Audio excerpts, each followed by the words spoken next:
It's Ash Wednesday, the start of Lent, and the period in the run-up to Easter when Christians are encouraged to reflect on their faith. When I'm in London, this is my church, Westminster Cathedral. Mercy on us, O Lord, for we have sinned. For Catholics, it's traditional on this day to have the mark of a cross, made from ashes, placed on your forehead, a symbol of repentance for wrongs done. Lord, you are holy indeed, the fountain of all holiness. For me, this is a time when I feel particularly connected to my faith, a faith that informs everything I do. But today, I'm in a minority.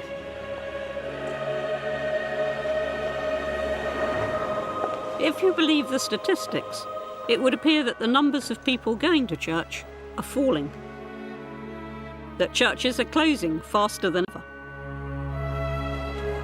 And the young appear to be even less interested in religion than their parents. Many are predicting the end of Christianity, at least in this country.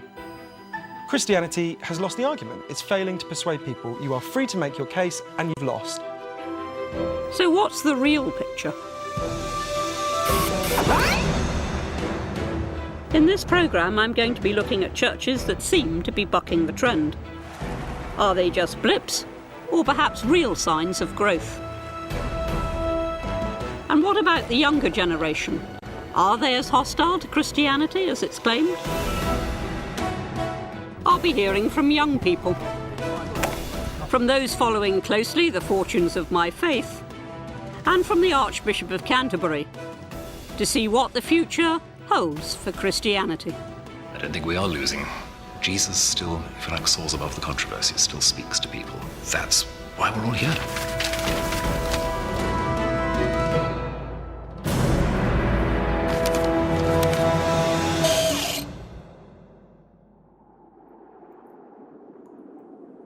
On the face of it, Christianity in the UK is in decline. Across the country, churches are closing. It's thought that around 2,500 people stop going to church each week.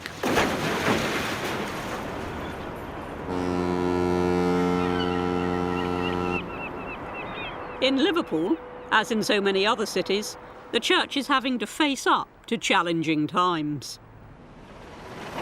Today is one of the last masses that will be celebrated here at St Gregory's, in the Netherley district of the city. Because if Jesus himself was tempted, then we can expect nothing more. In all honesty, it did not come as a shock to people. The predominant feeling was we were just waiting for this. We knew it would come. There was great sadness, but there's a very real understanding that we've got to live within our means. This Saturday evening Mass does seem to attract good numbers, but it's a mainly older congregation who come from a wider area than just Netherley. There are no Masses held here on a Sunday. Sundays are different days than they used to be. The shops are open, there's football matches, everything has, in a sense, militated against what we used to do and the way we used to do it. Now, to do this treasure hunt, you've got to work with your parents or with the adult who's come with you. To try and tackle the decline in numbers, Father Philip Inch is piloting a new scheme to get parents more involved with their children's preparation classes for First Communion. We've actually only begun to realise what we should have been doing now. It's taken us that long because Pope Benedict himself is saying, you've got to make sure that parents are able to teach the faith to their children. I think we have taken things for granted. It's almost as though you only appreciate something when it's, taken from you. Show them what this is called. This is called a chasuble. These children won't take their First Communion here. St Gregory closed at the beginning of April. Church buildings aren't just buildings. They are places with sacred memories in them.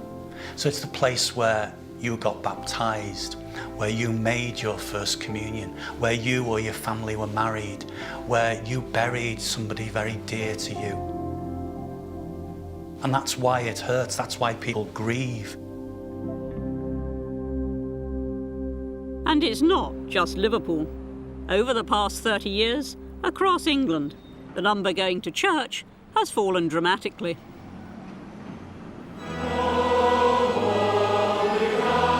In 1979, nearly 5.5 million people went to church on a Sunday. In 1989, that had fallen by 1 million. By 1998, the figure was down to 3.7 million. And by 2005, just over 3 million were attending church. That's a fall of 40%. If the decline continues at this rate, it's estimated that by 2020, there will be just 2.3 million, less than 5% of the population. It's a sobering statistic, and for many Christians, a depressing picture. But why has it happened?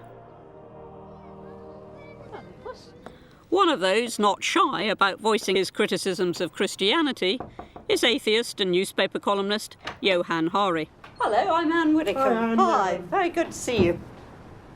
He thinks he knows why my faith is in decline. Johann, what have you got against Christianity and where do you think it's going? Well, I absolutely defend the rights of Christians to say and argue whatever they want, to assemble however they want. If anyone ever tries to stop any democratic citizen in this country freely speaking and making their arguments, I'll be the first person on your side arguing in their defence. But look, Christianity has lost the argument. It's failing to persuade people. You are free to make your case and you've lost. And I think it's because the factual claims that Christianity makes have been proven to be false, and because the causes which the dying embers of Christianity have attached themselves to are pretty ugly ones. Well, let's hold on just there for a few moments. The teachings of Christianity are that you forgive people who've harmed you, that you pray for your enemies, that you turn the other cheek. I do not understand why you want those to be snuffed out. I don't. They're human teachings. Do you think I don't have a concept of forgiveness because I'm an atheist? I think that you would not immediately pray for your enemies. I don't pray because I don't believe in a supernatural being, but I think I'm as forgiving to my enemies as you are to yours. But the Christian creed preaches that forgiveness. It isn't down to individuals to come to that. I teach my nephews to do that, and I'm an atheist. I teach them to think, to try to understand where people are coming from. You as an individual, but what I'm saying is that here you have an organisation which sets out to promote those values en masse. Well, let's talk about the lessons they're being given. The lessons that those people are taught are, amongst other things, that they should campaign to retain laws that legally discriminate against gay people, that treat gay people as second-class citizens. I think Christianity will go into the same dustbin of history as, say, the worship of Zeus or Thor. And I think broadly that'll be a positive thing. Now, the values that you think of as Christian values, of forgiveness and kindness and charity, they will persist. But I think the kind of nasty dogmas that lead people to discriminate against gay people or treat women badly because they believe God commanded it, I think those will wither. I don't think they're persuading people. I think Johann overlooks the pioneering role my faith had in making Britain the civilised nation it is today. But what about his claim that fewer of us are being persuaded by the message of Christianity? Is that true? Well, I don't think so. In the past decade, there have been signs of new growth in the church, and they're from an unexpected source. That scourge of the right-wing press, immigration.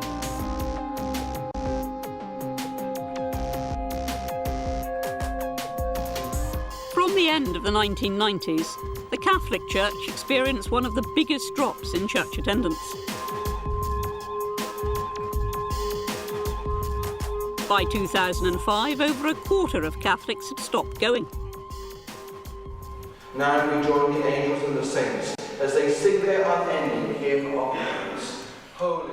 But around the same time as these devastating statistics appeared, something new started to happen at All Souls in Peterborough. Polish immigrants who came to the city for work also wanted to go to church. They started to boost the numbers at All Souls.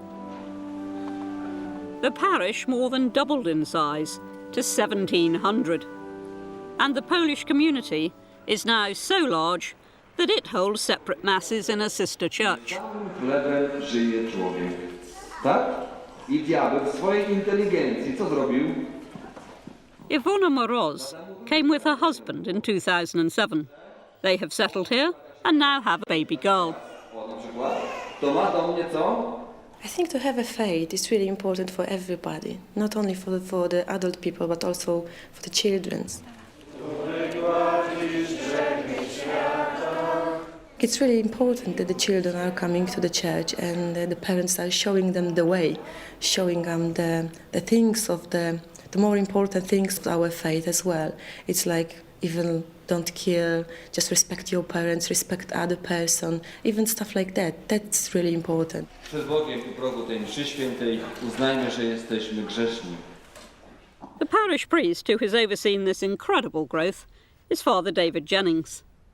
So, Father, what benefits, if any, has this level of immigration brought the church in this country? The primary, I think, sign is presence. The fact that the churches are not empty. In fact, the Catholic Church is teeming with people. And I think their joyous presence, I think, really gives the church an impetus for evangelisation. And I welcome it myself. There are those who say, yes, immigration is having an impact on church numbers at the moment, but it's a blip, it's an anomaly, it's not going to last. Eventually, the immigrants will become like us and they'll stop going to church. I think that's true. I think that they will settle down. And whether they'll stop coming to church, I think, is another matter. But the church, by its very nature, is universal and missionary. And therefore, these groups bring a dimension and an enthusiasm and a zeal for the gospel, which I think will invigorate the church.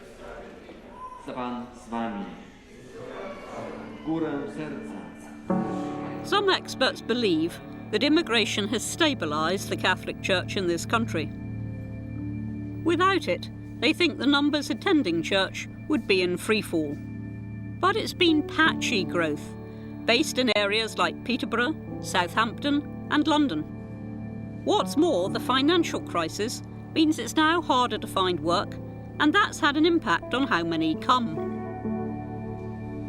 Clearly, immigrants from Eastern Europe are not on their own going to solve the problem of decline. But there are other signs of growth.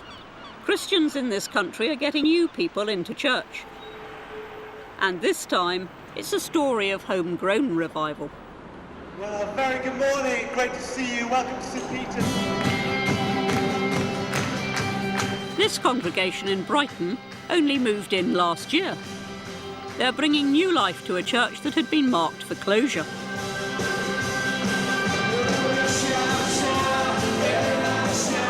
Already 450 are coming to worship on a Sunday.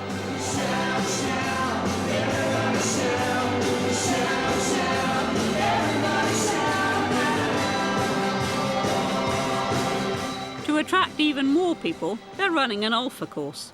Probably the biggest news in Christian mission of the past 20 years. It's specifically designed for those who don't go to church. In other words, it's bringing the unchurched into church for the first time.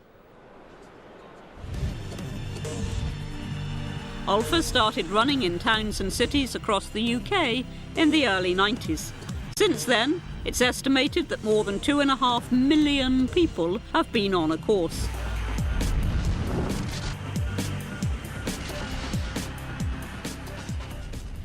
The man behind it all thinks he's simply meeting an untapped demand. He's Nicky Gumbel, the Vicar of Holy Trinity, Brompton.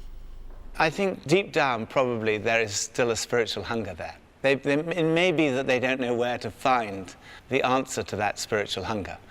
And they're very interested in the big questions, like why are we here? Is there any purpose in life? What's the meaning of life? What happens when we die? I mean, we on Alpha here, which is a way of exploring these questions, they flood into this place. And they're fascinated, they're interested, they want to know. What are you doing which is getting a reaction totally against the trend? We're trying to build a bridge between people out there who have these questions, have this hunger for spirituality, and the message of Jesus Christ. And we're trying to present that message in a way that is contemporary. So it's the way that we welcome people, the way that we present the message, the language that we use, the informality, so that not only are they not put off by the packaging, but they're actually attracted.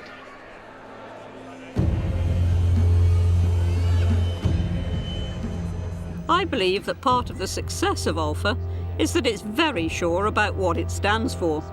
It's firmly based on the Bible. Where they can find the answer to that. For me, the central message of Christianity is very simple. It's the one that is taught by the Bible. That Christ came, was crucified, rose again, and will return to be everybody's judge. And that we should live our lives according to biblical principles. The 10 Commandments, the Beatitudes, loving our neighbours as ourselves, trying always to strive for a better life. To me, that's very simple and very straightforward Christianity.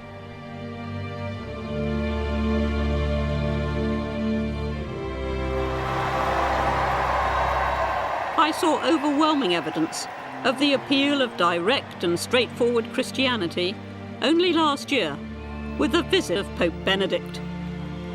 He reminded the Church of the life-giving message of the gospel, even when it runs contrary to today's modern culture.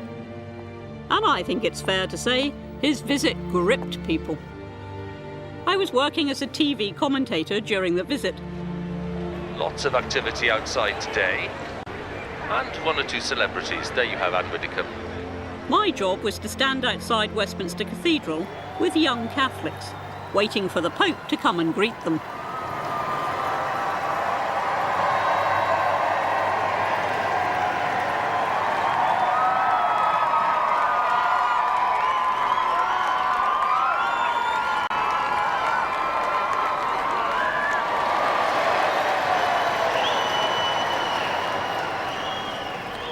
I was so moved by the scenes that I saw that day. Thousands of young people kneeling here on the concrete to express their devotion, full of faith, full of passion, full of spirituality. And when I witnessed those scenes, I knew that Christianity is still alive. I believe people responded to the Pope because of his uncompromising stance. And I think there's evidence elsewhere that it's exactly the sort of message to halt the downward trend in Christianity in this country.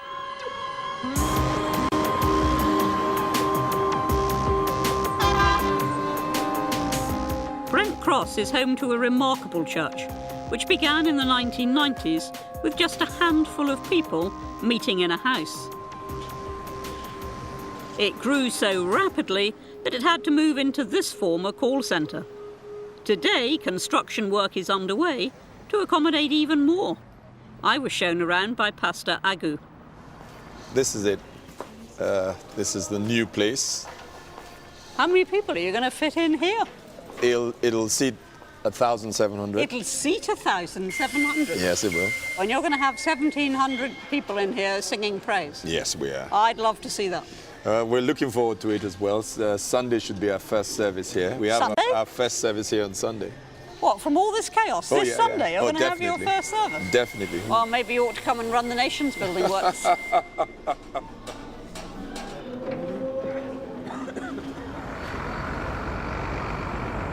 Just as Pastor Agu promised, the following Sunday, the first worship in the new auditorium took place.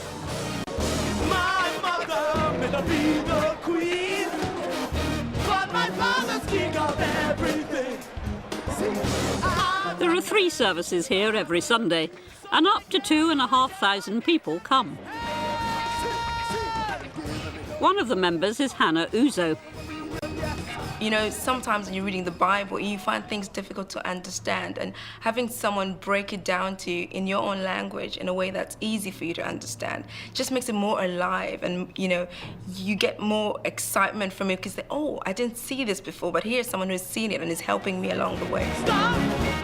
My brother, can't you see? Hannah's husband is Peter. He joined Jesus House 7 years ago. I could see daily and weekly that my life was actually changing, and there were things that I didn't do, or that I did in the past that I didn't actually do anymore because of the word and because of the information I got. Every message is a life-changing experience. It's an opportunity to actually learn, and it transforms your life. Jesus House is a Pentecostal church. It's part of the fastest growing movement in the UK. It emphasises the work of the Holy Spirit and the importance of a personal relationship with God. I want you to examine yourself. If you can't say of a certainty that if Jesus were to come now and we were to transit into eternity, that because you have given your life to Him, He would be taking you with Him. For the alternative is a life of damnation in hell for eternity, and it is for eternity. Let your glory fill this house. Many Pentecostal Christians regard the Bible as the literal Word of God, and that's made Jesus House a focus of attention for gay rights activists. The church says God loves all people but hates all sin, including the practice of homosexuality.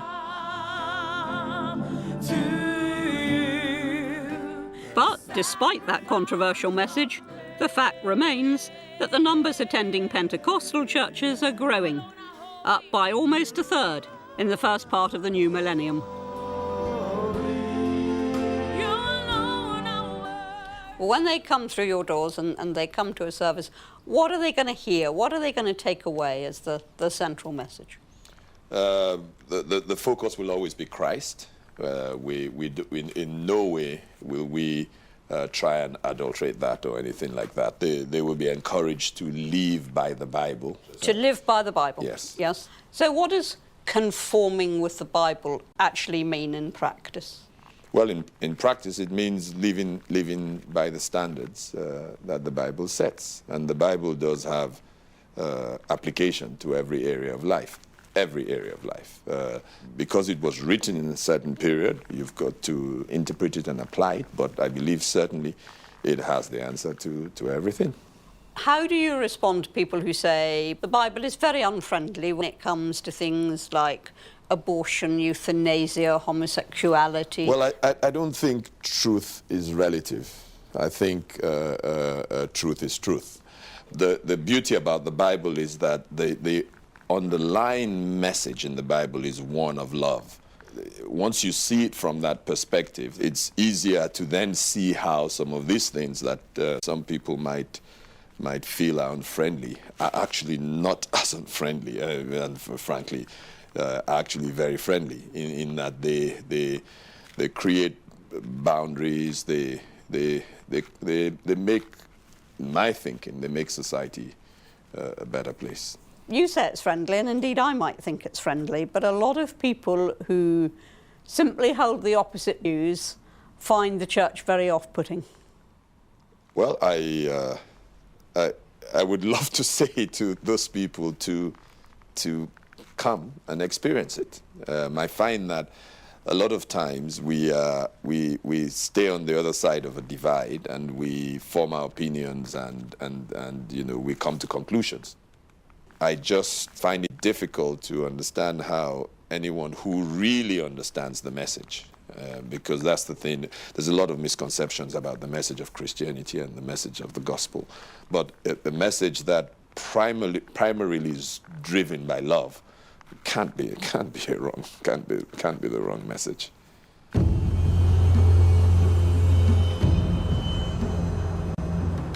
What is or isn't the right Christian message is clearly something that will divide people. There are some who will also discount this kind of growth because, once again, it's fuelled by immigration. But whilst Eastern Europeans may go back home when the work dries up, Africans are here for good. And Pentecostalism, which started in America, is the fastest rising form of Christianity in the world. It's spreading across South America, Africa, and Asia. Most experts regard it as the future of Christianity. And it's been spreading in Britain too.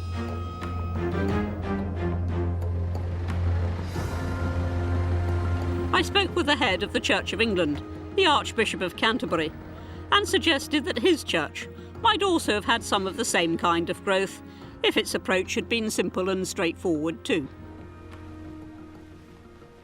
Just like any other institution, the church has an image.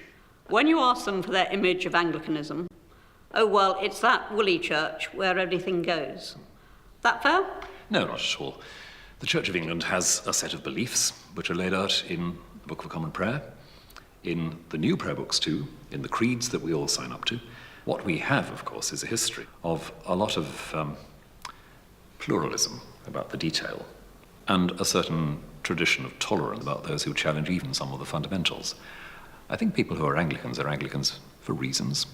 They believe that while the central facts of the faith are there, there's a place for being a bit laid back about some variations on the edges. Do you think there's a danger of being a bit too laid back? Those churches where the message is pretty uncompromising, they're growing. You aren't putting people into the pews. I'm not sure it's a completely accurate analysis, actually. Certainly there are a lot of big-ticket, high-profile, large churches that are growing, and often growing in a way which has effects nationally and internationally. Holy Trinity Brompton is one of the best examples of that. But you have to remember, I think, that an awful lot of parish churches in this country may not have huge numbers to talk about, but they may be in percentage terms and proportion terms within their community, really dealing with a very large sector of that particular population locally. I think, however, we do have to face up to some rather gloomy facts. And we're now down to 3 million people who go to one Christian church or another on a Sunday. Do you seriously think that's reversible? What we've seen in the last few years has been a fairly steady increase in the number of people who are offering themselves for ordained ministry. And that's a significant fact about the health of the church, I believe. But here we're in a society where a lot of the old forms of community have faded away, and the church, as part of that, has less of a grip than it did. Whereas a society which, on the whole, because of its consumerism, has shrunk its horizons. It hopes for less, it thinks less of human beings. Is consumerism rather than secularism the enemy? Well, it would be a bit arrogant to say I think we can cope with secularism, but secularism as an intellectual challenge isn't new. Christians have coped with this and doubtless will.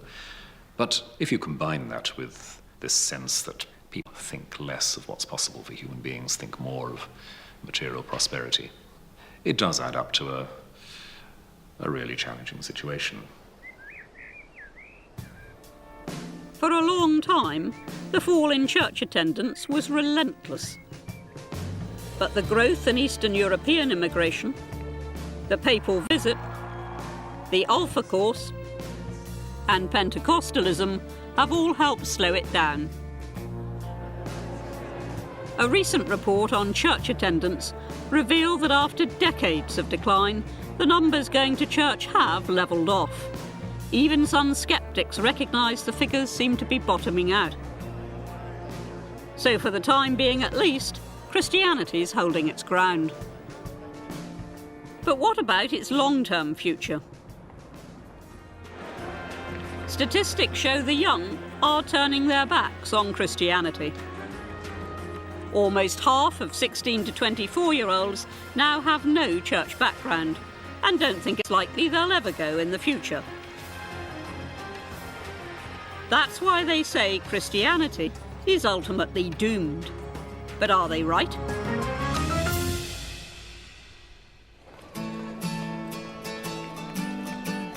My name's Ed Pitchford and I'm 22. My name is Samina Islam and I'm 23 years old. Hi, my name's Christian Chupa and I'm 20 years old. A group of university students agreed to talk about their outlook on life. For most, their values don't come from religion, but from more worldly sources. So what matters most to me is definitely my family and friends. Because really, I suppose without them I wouldn't be where I am. Certainly wouldn't have got to uni without my family.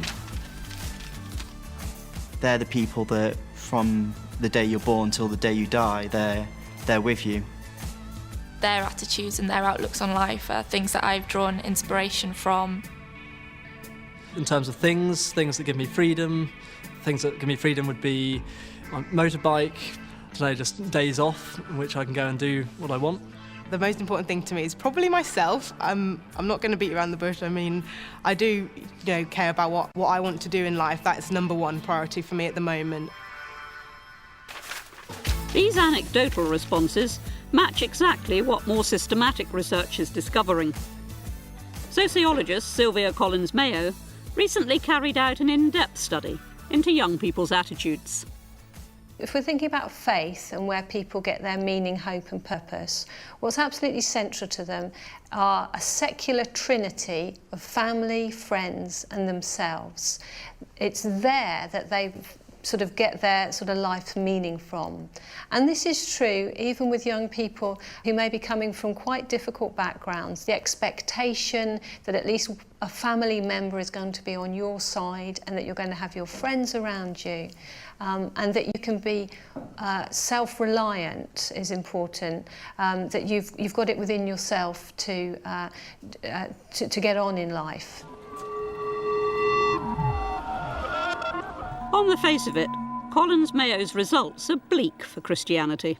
But when she probed deeper, she found a glimmer of hope. Whereas the baby boomer generation was against Christianity, this generation is merely indifferent. I don't really question whether God exists, because if I'm honest, I don't really care. If God does exist, great, fine, I'm a good person. If he doesn't, same. I would consider myself to not be religious, but to have some sort of spiritual awareness. I think life is an amazing thing, and love, life and God are probably all sort of mashed in there together as something quite similar. Who am I to say, well, actually, there's no God? Because there's something that's very beautiful about what religion brings to some people, how it brings communities together. It might be God, it might not be. It might be something else. I think that we should be open to that possibility that actually we might be wrong, or that that religion might have been completely right all along. And what is the attitude of these young people towards Christianity? Okay, there were two things we found. First of all, they were indifferent. They don't have very much contact with the church. They've grown up in a society and with parents who aren't that interested in religion on a day-to-day basis. On the other hand, they were not hostile to the church. They were just indifferent. We call it benign indifference. And in fact, when we asked young people to talk about what they might think about Christianity, they were interested to have the discussion. So in that sense, we say that they're benignly indifferent there. The lack of hostility discovered amongst young people in Sylvia's study marked this generation out as different. If they're more open to religion, there might yet be fertile ground here. What's more, when the young face key moments or dilemmas in their lives, they often act and think in ways that you could easily describe as religious. I think I'd be lying if I didn't say I haven't tried to pray at times, although I don't believe in God in word for word in the Bible. I think there's something in praying that's comforting, that I suppose if it's on the off chance. I just had I had a feeling a few years ago, a kind of sort of a grounding moment, I guess. The feeling that I had this feeling that I am this one small person on this big planet, in this massive, massive universe, and it just sort of hit me. I think exam stress is great, I think, for making you think like that. But it really made me think about sort of, is there something else going on? What's the greater purpose for what I'm doing? Why am I here? Why am I doing this? I was thinking about this the other day. I was actually talking with a friend, and we were actually discussing the lottery. We'd put on a ticket, and it was a rollover or whatever. And I remember saying, I'd be happy with just 1 million. Part of me was saying that because some sort of subconsciously, if there is someone watching, maybe thinks, oh, well, he's not too greedy, I'll give him 1 million. Like a lot of people that I know will be religious, but they won't ever tell anyone that they've prayed for this person or they've ever read the Bible, because it's just not seen as the cool thing to do. There are times in life when that secular trinity, if you like, breaks down. And under those circumstances, maybe a friend dies or a mother's sick or whatever it might be. And under those circumstances, there is a turning to prayer. And very often, the prayers that are prayed sort of reflect the very faint Christian memory that they've picked up maybe from school or possibly from grandparents very often. They still do this activity which they themselves called prayer. And they distinguished it from just sort of wishful thinking. I don't want to read too much into these findings. I'm aware that some people will read the very same results in a much more cynical way. But then that raises a puzzle. David Vose is the co-director of a centre dedicated to understanding British data on religion. He thinks that without the institutional structures of the churches, the attitudes of the young don't really offer much hope for Christianity. As a kind of uneducated point of view. What characterises most people in this day and age, I think, is that they simply aren't very bothered, and these questions are not terribly important to them. I think the evidence is that these forms of belief are difficult to sustain without some kind of organisation that can maintain and transmit those beliefs to the next generation. I agree with David that institutional support is vital. And I think there are signs that if the hunger is there, the support does emerge.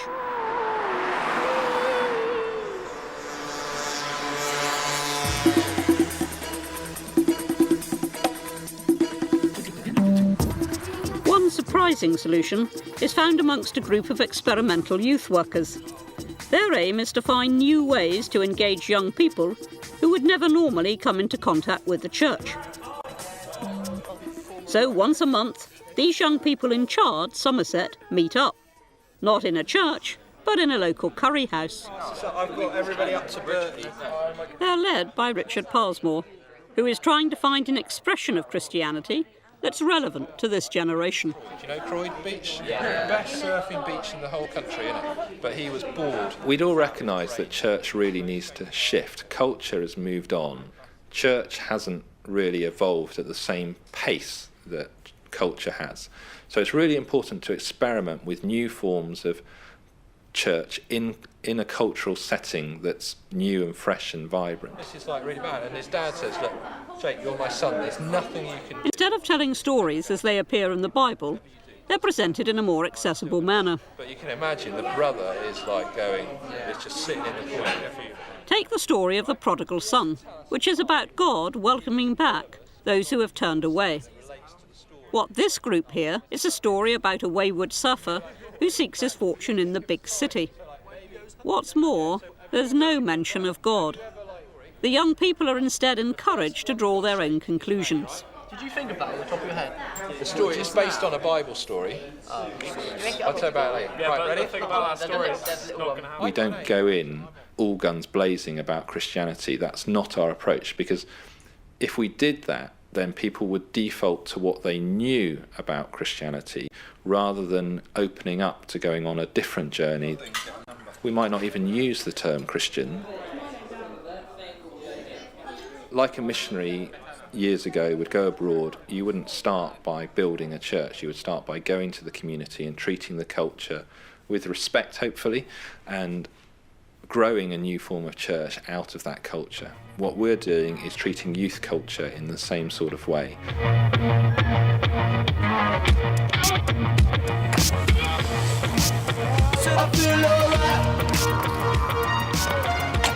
I've never really been involved with religion just because it hasn't appealed to me as such.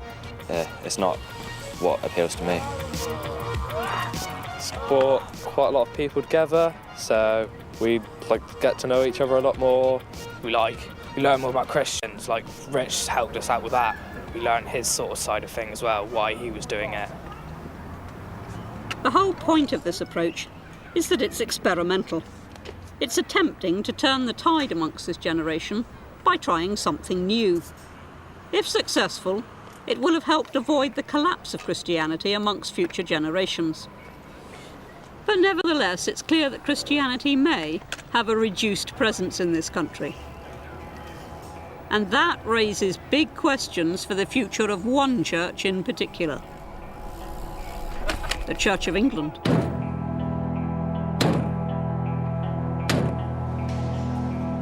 In Britain, the Church of England has a privileged position. It's part of the establishment. That means, amongst other things, that its bishops have an automatic right to a say in the making of law. They claim to represent the people of their parishes. But if future generations don't go to church in the same numbers, how can this privilege and influence continue to be justified?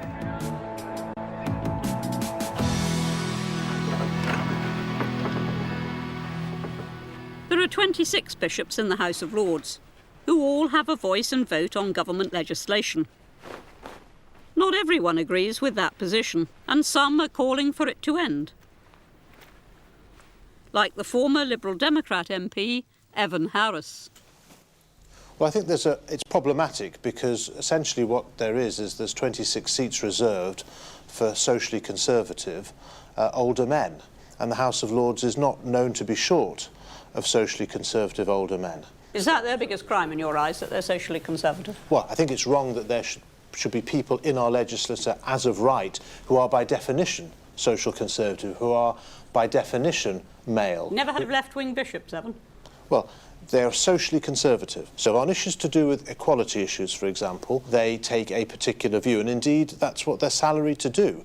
And we have this bizarre situation where people have to declare an interest and not involve themselves in debates when they have a vested financial interest, whereas bishops are salaried, and then go about defending the interests of their institution. The bishops say that the Islamic faith and others strongly support their presence in the House of Lords because they are speaking up for religion in general. Well, they do say that, but I think that is all part of the religious organisations supporting each other to uphold religious privilege. Let's be very clear. You don't need to have reserved places in the House of Lords in order for religious voices to be heard. They are all over the place. What we don't have is the chief humanist there. And non-religious beliefs, I think you would accept, are just as valid as beliefs as religious beliefs. They're not second-class citizens. I wouldn't accept them as just as valid. I wouldn't be a Christian if I thought it was just as valid not to be. Well, I don't mean as valid spiritually. I mean as they're not second-class citizens just because they don't have faith. Therefore, if we're going to get into the business of saying, well, we've got some bishops, we must have a Jew, let's see if we can find a Muslim just there on the basis of their religion, then where would it end? My lords, you would expect me to raise, at a time like this, the wider question of the place of religion and of bishops in our national life. So what do the bishops, or the Lords Spiritual as they are known, say in response? I arranged to meet their convener in the House of Lords, Bishop Tim Stevens. Some sceptics have pointed out that the only other country in the whole world which appoints the clergy to government is Iran. Well, they may have noticed that Iran is a rather different country from this one. We're talking about something completely different here. Bishops are not in government. They don't introduce legislation. They're not ministers running departments. What they have is a voice in the debate and a vote in the outcome of amending legislation in one house. And yet, There are some who contend that the bishops have too much influence when it comes to ethics, that it's the bishops who take a very tough line on social issues such as abortion and gay rights. We represent about 4% of the House of Lords, and where it may be seen that our argument has prevailed, it's simply because others have agreed with us in very considerable numbers. We cannot be accused of being the determining voice. We're not. But a lot of people would say, oh, hang on, you know, that you take very, very unpopular stands on things where the rest of the world has moved on. In many ways, we're often more in touch with general public opinion than the government is. I'll give you an example. The debate here about declaring war on Iraq, the bishops came to the view that there was no ethical ground for declaring war at the time. Many years later, there are a lot of people who would agree with the position we took at the time. And I think we believe that we have a responsibility to continually raise the question, what is the common good of the people of England? And are politicians under extreme pressure, having to take difficult decisions on the hoof? Do they need to be reminded of some of the larger ethical frameworks which that idea of the common good raises? That's our great vocation here, that's our calling, that's what we try to do. The current coalition government has said it favours a House of Lords that is wholly, or at least mainly, elected. Proposals for reform are in the planning stage. It seems certain that the House of Lords will change, and many argue that the bishops have no place in it. And of course, in a modern democracy, some argue that there's no place at all for an unelected politician. But I believe firmly that the House of Lords and the bishops within it act as an essential check and balance against the excesses of the House of Commons. And my argument is not just that bishops have a role in society because they represent the views of Christians. I think they may have an even bigger role to play in the future, particularly as science and technology throw up more and more moral dilemmas. I don't know how easy it is to say what's right or what's wrong, because you can hear such good arguments for both things. Something like reducing the abortion limit. I genuinely, in my head, I can't think of which is right and which is wrong, because both sides present such a good argument. And I think that's the case in a lot of sort of ethical dilemmas that's going on at the moment. I'll happily listen to a religious person's viewpoint on something because it will have been considered and thought through. I might not necessarily agree with it, but listening to it and appreciating a considered stance is quite uncommon and nice to come across. I think the church does have a place to give its opinion on the dilemmas that the world's facing and how society's behaviours is adapting at the moment. I do think they have a place to say. I don't think, though, that they can force their opinion on other people, and I think other institutions should also speak up. I feel there's this big undercurrent of shift, that things are really changing, and, you know, the society that my parents grew up with, they talk about it, they say, wow, things feel so different now, and they appreciate that I'm going through different experiences to what they experienced when they were here just 30 years ago. As we all grapple with the challenges posed by technological advances, some sociologists believe the church will continue to play a key role. Grace Davies studies the role of religion in Britain today.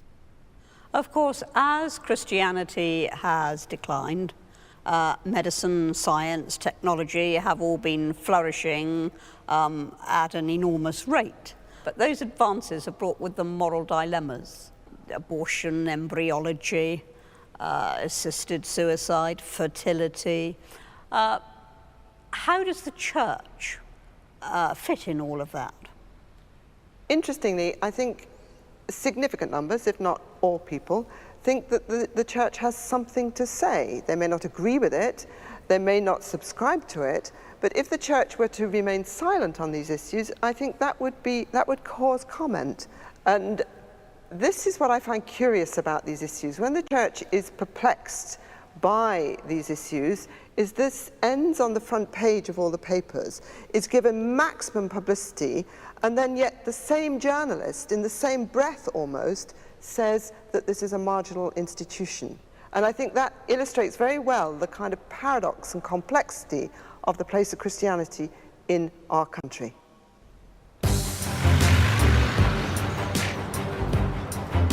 Whilst Christianity continues to make front-page news, it's entirely reasonable to conclude that religion is still relevant. We probably shouldn't be surprised if the predictions about the death of Christianity turn out to be premature. It wouldn't be the first time. The results of the 1851 religious census shocked the nation.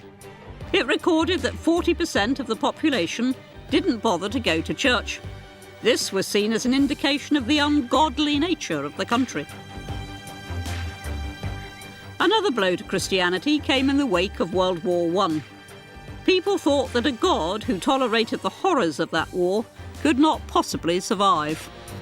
Between the wars, the church lost ground which we can't even today really measure. And then in the 1960s came the doommongers, the experts who forecast that with progress, Christianity would dwindle away.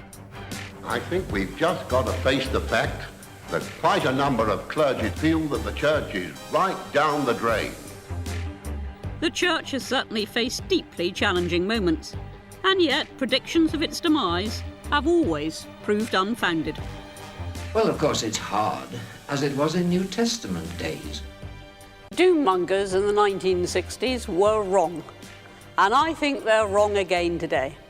Christianity has survived far worse crises because of its ability to adapt its outward forms. So the question is not, does Christianity have a future, but what that future will look like. And what I find most fascinating and hopeful is not just Christianity's remarkable ability to adapt, but its capacity to surprise. One of the most unexpected areas of growth in recent years has come from a very traditional place.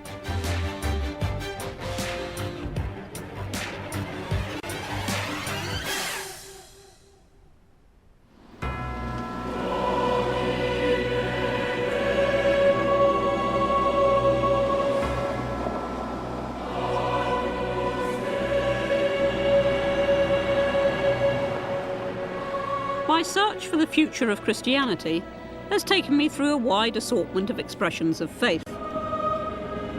But I'm very encouraged by recent figures that suggest it's some of the most traditional forms of worship that now appear to be thriving. Recent research shows that one of the fastest growing congregations in the Church of England is actually in cathedrals. Attendance is up by over a quarter in the last decade. The figures are so unexpected that no one yet understands what's going on. Charles Taylor is Dean of Peterborough Cathedral. What's it meant to you seeing an increase in the congregation? Heck of a lot of extra work in some ways. Because, I have to say I have never been in a church, parish or cathedral where the congregation is so diverse. Just as an illustration, I think a couple of Sundays ago at the main service there were 230 in the congregation, of which 49 were under 16. What about the atmosphere? Oh, the atmosphere in the place. Are people not excited by this? Yes, last Sunday was terribly upbeat because the Peterborough City Male Voice Choir came in, many of whom probably wouldn't normally set foot in a church on a Sunday, so they were not as those poaching from somewhere else. And it was great. It was a case of Saint-Sulpice in Paris meets the Welsh Eisteddfod, really. And some of their families came, and there were probably 350, another 100 people in the cathedral that morning. And it really just lifted the whole thing. And one gets a feeling of, I don't like the word success, because to me that's a very worldly, secular term, but in a way, growth breeds growth. And I would like to think there is a positive atmosphere here, looking forward and going on and say, right, what next?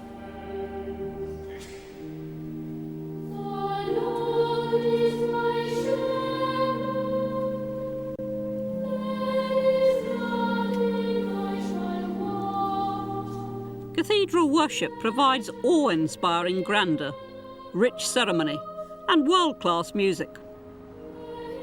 I think it mirrors another worldwide phenomenon of Christian worship, the runaway growth of evangelical megachurches. Whilst megachurches are modern and cathedrals nostalgic, the point is that both provide a sense of event that a small parish church could never match. Research into the current appeal of cathedrals has been carried out by curate Hazel White. There was something about the music that was attracting people, and also something about the particular style of worship and type of service that people encountered in the cathedral. I then asked questions about what was significant to them now, some way down the line. And that was very interesting because people talked about the importance of belonging to the cathedral community and finding friendship and fellowship at the cathedral. You see, a lot of people would be rather surprised by that because they would say, look, a church is very small and personal, a cathedral is vast and impersonal. How can you feel more at home in a cathedral? The questions we need to ask is, actually, what do people mean when they say they value belonging to a cathedral community? And is it somehow different to belonging to a parish church? Is there somehow more space to choose at what level you belong? Is there somehow less pressure to take on all kinds of jobs?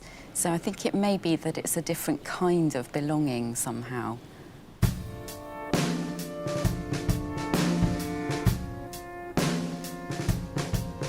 I believe that Christianity in this country does have a future. But we have to face up to the fact that it could be in a very different form from the one we're used to. Diversity in worship will play an integral part in its success. That's why some very traditional forms will survive and even revive, like the Catholic Church and cathedral worship. But we should expect to see more new forms, like the Alpha Course, Pentecostalism, Curry Church. We may not even recognise today what my faith will look like in the future. But one thing I believe is certain. The Christian faith has survived for 2,000 years and has shown itself more than capable of adapting to a changing world. And I don't see why the 21st century should be any different. Your Grace, there are those who say that Christianity is in terminal decline. Do you believe that? Not for a moment, because I believe in God. I believe that God has promised to be faithful to his people, and God's truth is more important than any trend. I've gone to a lot of churches that are full of life and are growing across the spectrum, and so I'm optimistic, very optimistic. The deposit of our faith does not change. The way we live it is always going to change, and that's what's exciting, because we believe the Holy Spirit is at work in that change.